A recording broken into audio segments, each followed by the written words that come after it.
Today we're ranking my largest eyeshadow palettes from worst to best. Hello everybody. Today we're going to be ranking palettes. I'm super excited about this because you guys know how much I love eyeshadow. I am going to be ranking my largest eyeshadow palettes. So these are palettes that have 16 shades or higher, and these are palettes that have eyeshadows and pressed pigments in them. So I'm just going to mesh several categories together. So I'm going to be showing you my worst, and then slowly we're going to build up to the best.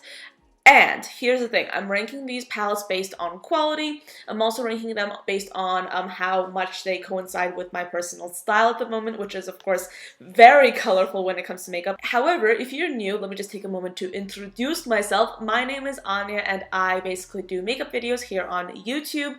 I tend to post 4 to 5 times a week, and my videos are all about makeup. I love talking about artistry, I love talking about the industry, consumerism, new makeup releases, the whole shebang. So if you want to check out my channel, it's down below. And if you're also interested in just seeing more of my makeup looks, I do have an Instagram. It is MUA, and on that platform I publish a whole ton of makeup photos, and then I also have my makeup tutorials on that platform as well. I actually use a lot of IGTV, so I basically published very condensed, aesthetically pleasing, hopefully, makeup tutorials for you guys on there. So if you're interested in seeing how to create my makeup looks, there are a whole bunch of videos on IGTV for that very purpose. So let's just get right into this with the worst large eyeshadow palette in my entire collection. And spoiler alert, it has 35 shades. I'm talking today about the Morphe 350 palette, 350. This palette is basically 35 colors of problematicness. See, the thing is, like, that was a joke. I actually don't have the lid for this because the lid fell off. Morphe quality right there, or at least what it used to be. The lid fell off, and this palette spends a lot of time at the bottom of my large eyeshadow palette drawer. So as a result, this is what it looks like.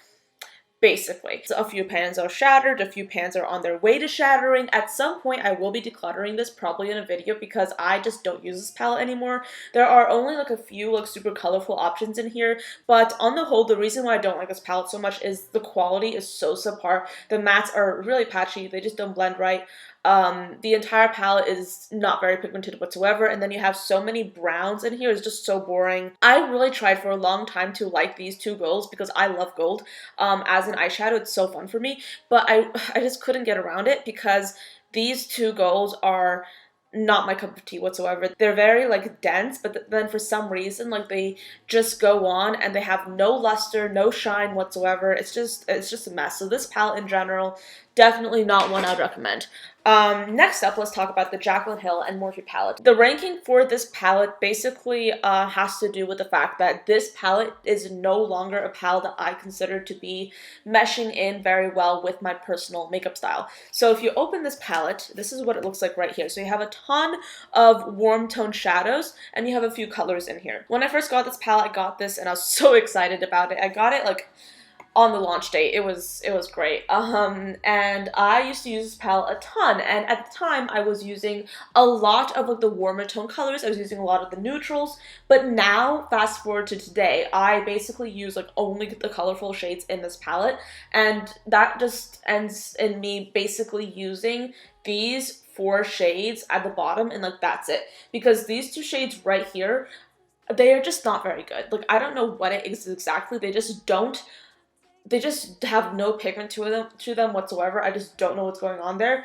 Some of the other shades in here, some of like the more shimmery, like highlighter-esque colors, I use sometimes on my face, on my eyes, and they're great for that. But like on the whole, this palette is not where my makeup style is at right now, so that's why I don't use it. Quality-wise, it's pretty good. However, like my packaging on my palette is obviously just not very good whatsoever. I got this palette before they revamped the packaging, because when this palette went into Ulta stores, they like just altered the packaging a lot and they just improved it.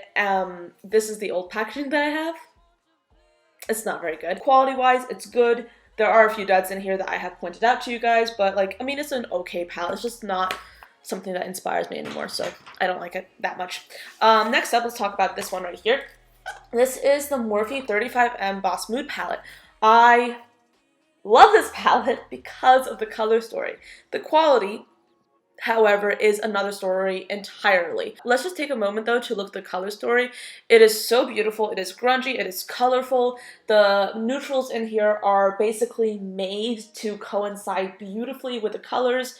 And I think that there's so many colors in here that I think are so unique, and for a long time I would not own, like I did not own any duplicates for a bunch of these colors in my collection. Now my collection has expanded, so I do have dupes in other palettes for like some of my favorite shades in here. I mean, my favorite shades in this palette are definitely like these three shades right here. They're so beautiful. I love that green. But the problem that I have with this palette is that it's not very user-friendly whatsoever. A whole bunch of the colors, if you layer them on top of each other, can get patchier and patchier and patchier. This palette works best if you use it with an eyeshadow base and if you are really packing on those colors, if you're really layering. And I'm talking specifically about the mattes because the shimmers just don't work. Like if you use them wet, if you use them dry, if you use them with a glitter glue, they do not work. If you layer them, they do not work. They do not look flattering. I don't know what it is. I thought the shimmers were easier to formulate than mattes, but like in this case, the mattes are the standouts, the shimmers are no, and I don't get why they're so bad. But like, yeah, I've done a review on this palette, I've done like videos on this palette, I have like an entire playlist. Long story short, the color story is the standout for me. The quality of the shades inside, not so much. So anyway, moving on, let's talk about this palette right here, the Morphe 39A. I promise there are other brands in this video. I just have like a lot of giant Morphe palettes, so that's why I'm talking about them. But yeah, Morphe 39A, if you open it and you look inside, you see a whole bunch of colors in here. And I got this palette and I was so excited when I got it. But the big issue that I have, like now looking at this palette, I actually have two issues. But the first issue that I have is this palette is, in my mind, made for makeup artists, and that's why it doesn't necessarily work for me. If you look at like this this section of the palette right here, like this extremely large range of shades that's meant for multiple skin tones. It's meant to be a transition row, if you will, for multiple skin tones. If you look at it, you're like, okay, yeah, this could work for like a variety of different skin tones, skin undertones, etc.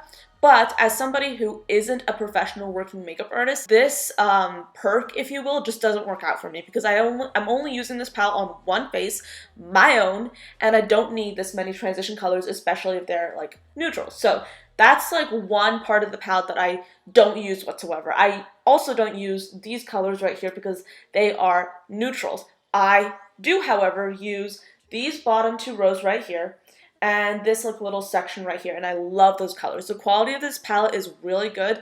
The mattes are great. The shimmers are great. I love this palette. It's a good quality palette. It's just like there's so many shades in here that I actually do not use because they do not match my style. I would like to talk about Juvia's Place, and this is like a mini palette, but I'm still gonna call it like a giant palette because like they have a larger version of this, I believe, and this palette does have 16 shades in it, so there's a lot of eyeshadow in this. Yeah, 16 shades, 8 shades are colorful, 8 shades are neutral. So I got this palette a while ago, and I was so excited when I did because it was like one of my first colorful eyeshadow palettes. I didn't have many colors at all in my collection at the time. Sorry, I'm just dropping eyeshadow palettes everywhere. And yeah, I think that if you're somebody that is really into color but also really into neutrals, this might be like the perfect palette for you because there's so much versatility in here and the quality across the board is really good. The shimmers are beautiful, the mattes are so easy to work with, so stunning. But yeah, the reason that I don't use this palette as much as I used to is because my style changed. My style has definitely changed, and as a result, I only use like these two rows right here and like this shimmery color, and that's it. Like I don't use anything else from this palette, which is, I mean, it's not that bad, but like I still don't use this palette to the same extent that I used to, which is why it's ranked where it is. However, the quality of this palette is really good in my opinion. Next up is this palette right here, the Morphe and James Charles palette. This is the pressed pigments palette that they came out with, and this has 39 shades in here, and it is giant. I like it because it's, in my mind, a great deal more versatile than the 39A palette. However, the nice thing about the 39A palette, in my personal opinion, is that that palette has a lot more uniqueness in those shades. Like, the shades that are colorful in there are definitely unique shadows that you can't necessarily find in many other palettes. This palette doesn't necessarily have that. This is just like a whole bunch of colorful palettes in a rainbow color scheme. So essentially this is a rainbow palette. You have a few neutrals in here, but what I like is that the neutrals that you do have are super varied in tone. So essentially I do end up using a large amount of the shades in this palette, because even some of the more neutral shadows, such as this black, are shades that I do end up using. Something that I do have to say about this palette is that if you really want to have like a good user-friendly experience with it, I would highly recommend using an eyeshadow base.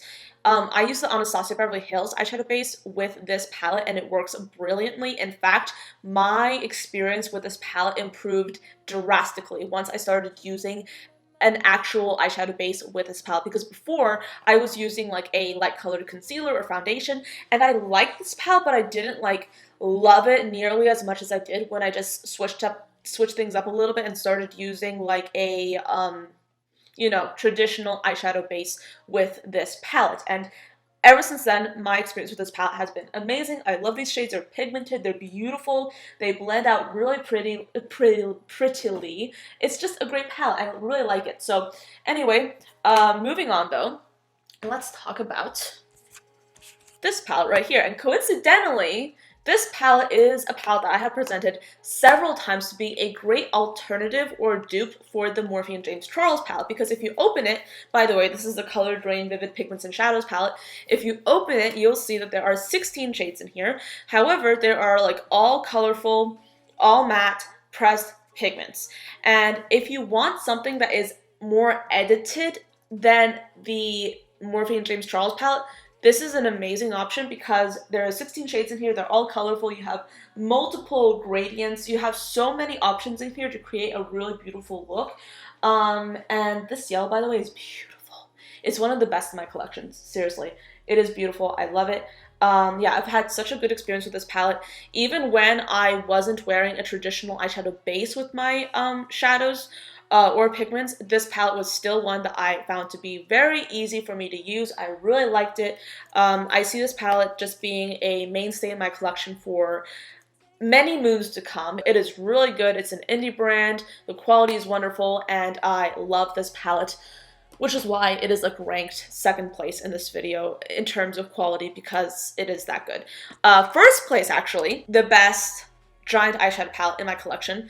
That title would go to this palette right here, the Juvia's Place Magic Palette. And I was wrestling with the idea of putting the Color Drain palette in this spot of the video, but then I just decided to put this palette in here because in my mind, this palette has consistently for a very long time served me extremely well. You have a whole bunch of colors in here. Yes, you have like a few neutrals, but on the whole, this is a super colorful palette. And I like it because whenever I have just been in like the mindset of I need to do a look and I need to do it now and I want it to be a beautiful look, I pick up this palette because it is so easy to use, and the metallics in here are seriously some of the best in my collection. They are so beautiful. The one caveat that I've seen a lot of people talk about when it comes to this palette is the fact that the color story can be a little bit wonky sometimes to work with. I have not had that experience. On the contrary, I actually really think that the color story is so interesting and so unique, and I actually really find myself working well with it. I just love this palette so much. There are several shades in here that I tend to use over and over and over again. My 3 shades that I love in this palette the most at the moment would be this gold, seriously one of the best, if not the best in my collection, this like beautiful unique lilac color that is absolutely beautiful on the eyelids, and then like this color right here, which is this most brilliant blinding silver color. It is absolutely beautiful. So in terms of large palettes, this is definitely one of like pretty much my top palette. I love it. It is so beautiful, and clearly it's well loved based on how messy it looks. That's where I'm at right now. I just think that like large palettes in general can be really, really great to add to your collection because you get a lot of versatility, and with a lot of these palettes, you do get a lot of versatility. As you saw at the beginning of this video, the caveat of having like a really large palette in your collection is that sometimes the good outweighs the bad in terms of shades and the quality overall. But luckily, I have managed to encounter several really great palettes in my collection that are now in this video that have served me really well, that are really just beautiful, large arrays of quality, versatility, color. I just love a lot of these palettes so much. So thank you for joining me for this video. I do hope that you enjoyed it and found it fun and useful, and I will see you all next time. Bye, guys.